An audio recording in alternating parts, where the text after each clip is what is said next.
பஸ்ஸில் வரும்போது வைரமுத்து அவர்களுடைய சிற்பியே உன்னை செதுக்குகிறேன் அப்படின்னு ஒரு புக்கு. அதை நான் படிச்சுக்கிட்டே வரேன். எனக்கு இந்த பக்கம் உட்காந்துக்கிட்டு இருந்த ஒருத்தர் வந்து என்னையே பார்த்துக்கிட்டு இருந்தார். ஒரு கட்டத்தில் அவர் என்கிட்ட பேசினார். தம்பி அந்த புக்கு நான் படிக்கலாமான்னு கேட்டார்.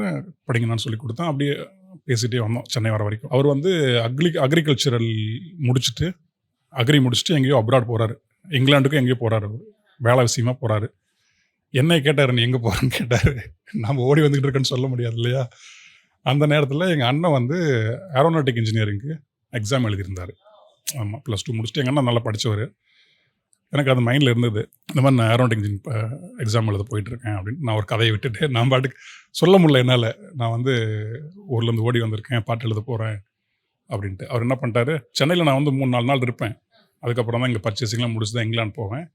நீங்கள் ஃப்ரீயாக இருந்தீங்களா வாங்க, உங்கள் எக்ஸாம் முடிச்சுட்டு வாங்க நம்ம சந்திப்போம் அப்படின்ட்டு ஒரு அட்ரஸ் கொடுத்துட்டு அவர் கிளம்பி போயிட்டார். எனக்கு சரி நாம தான் எஸ்.ஏ. பார்க்க போகிறோம், அவங்க நமக்கு குவார்டர்ஸ் கொடுக்க போகிறாங்க, பெரிய பெரிய பங்களாவில் உட்கார வைக்க போகிறோம், எழுத வைக்க போகிறாங்கன்னு போயிட்டு போறோம்.